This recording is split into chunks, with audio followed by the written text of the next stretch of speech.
आज के कार्यक्रम के बारे में स्टेट लेवल पर निर्णय लिया गया है कि चुनाव के बाद से नए ढंग से संगठन का विस्तार किया जाए या निर्माण किया जाए। उसी के संदर्भ में मैं 2 जिले का प्रभारी हूं, पश्चिमी चंपारण जिला और पूर्वी चंपारण जिला का। कल पश्चिमी चंपारण जिला के विद्या संगठन जिला का मीटिंग हुआ बगहा में, और आज 7 विधानसभा के क्षेत्रों का 7 की 5 6 विधानसभा का चुनाव का आज यहाँ पर मीटिंग हुआ है, जिसमें हम लोग सभी किसी से राय जान रहे हैं कि संगठन को कैसे मजबूत किया जाए, संगठन को कैसे प्रभावकारी बनाया जाए, ताकि आगे आने वाले दिनों में ग्रास रूट लेवल तक संगठन को बनाकर हम लोग आगे की चुनौती को स्वीकार करें। किसी को पदभार भी आज मिला? नहीं, पदभार नहीं मिला। हम लोग संगठन का कैसे विस्तारीकरण किया जाए, संगठन को कैसे मजबूत किया जाए, इस पर हम जिला के सभी 6 विधानसभा क्षेत्रों के प्रखंड के लोगों को, जिला के लोगों को यहाँ बुलाया गया है। अभी हम बात करेंगे उन लोगों से, भी उन्हीं लोगों से संपर्क करके और हम लोग आगे का रणनीति तैयार करेंगे। अगले 5 साल तक जनसुराज जो है सदन में तो नहीं जा पाई, लेकिन आम जनता के समस्या पे किस तरह के काम करेगी? ऐसा है कि हम भले ही चुनाव हार गए हों, लेकिन बिहार की जनता के मानस पर विपक्षी दल के रूप में आज हम भी तैयार सशक्त दिखाई दे रहे हैं। अगले 5 वर्षों में हम लोग को कार्यक्रम तैयार करेंगे। जनता की समस्या, जनता के विकास और सुदृढ़ करने के दृष्टिकोण से हम क्या करते हैं, संगठन तैयार करेंगे और हम उनकी एक बातों को सक्षम प्राधिकार के पास पहुंचाएंगे। जरूरत पड़ेगी तो हम लोग उसके लिए आंदोलन का रास्ता, सड़क पर भी उतरने के लिए तैयार हैं।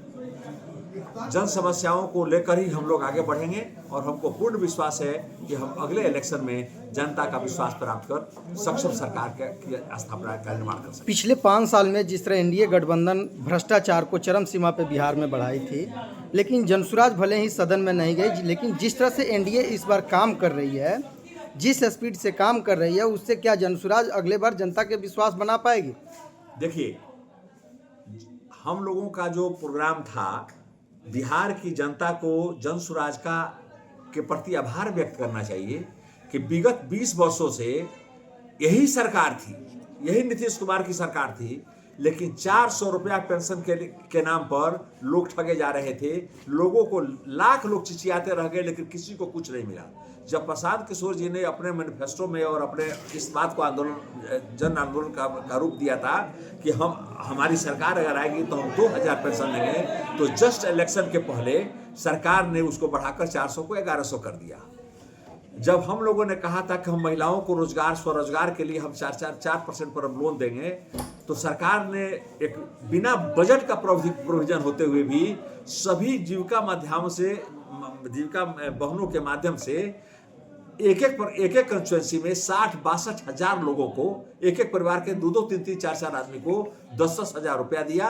और यह बताया गया कि आप अगर एनडीए को वोट देते हैं तो यह रुपया आपको वापस नहीं करना पड़ेगा, नहीं तो दूसरी सरकार आ गई तो आपसे रुपया वापस करा लेगी, आपको लौटाना पड़ेगा। लोग लालच में आकर, यानी उसको क्या कहा जाता है, उसको क्या कहते हैं, परचेज वोट कहिए या उसको आप ब्राइब्ड वोट कहिए, है ना, ये ब्राइब्ड वोट है। इसी तरह से इलेक्शन के पहले 125 वाट बिजली भी मुफ्त दिया गया। लोग लालच में आ गए।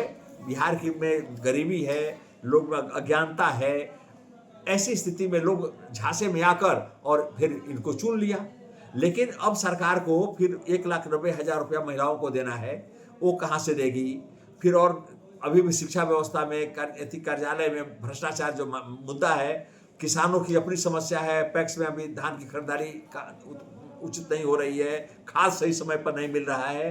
ये सब जन समस्याएं हैं जिसको हम लोग नया संगठन बनाने के बाद हम लोग कोशिश करेंगे कि अब हम इन समस्याओं को लेकर आगे बढ़ें, आंदोलन करें और लोगों का ध्यान आकृष्ट करके उन्हें बताएं कि जनसुराज ही एकमात्र उनका विकल्प है। अच्छा, तो जनसुराज 2 का एक सोशल मीडिया पे चल रहा है, जिसमें लोगों का काफ़ी प्रश्न आ रहा है कि क्या प्रशांत किशोर फिर से पदयात्रा करेंगे?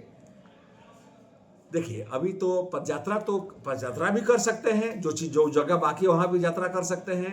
प्रशांत जी का एक और कार्यक्रम भी बनने वाला है, शायद अभी फाइनल नहीं हुआ है कि 15 जनवरी के बाद से वो प्रत्येक प्रखंड में जाएंगे, एक प्रखंड के लोगों से मिलेंगे, प्रखंड में उस दिन भर मैंने सभा एक ही जगह रहेंगे और वहाँ पर पूरे प्रखंड के जनसुराजियों से, आम जनता से या संगठन के और लोगों के साथ जो जुड़ना चाहते हैं उन लोगों के साथ बैठेंगे, वार्तालाप करेंगे और उसको सशक्त बनाएंगे। अंतिम सवाल, जो बिहार में बुलडोजर की कार्रवाई हो रही है, बिहार काफ़ी गरीब राज्य है, मैक्सिमम बिहार में सरकार ही मानी थी कि लगभग 90,000 से ऊपर जो है परिवार जो भूमिहीन है और उसके घर को तोड़ा जा रहा है, तो क्या यह सही है या गलत है सरकार का निर्णय? यही तो गरीब को हम लोग बता रहे थे। हम लोगों ने मैनिफेस्टो में यह बात कहा था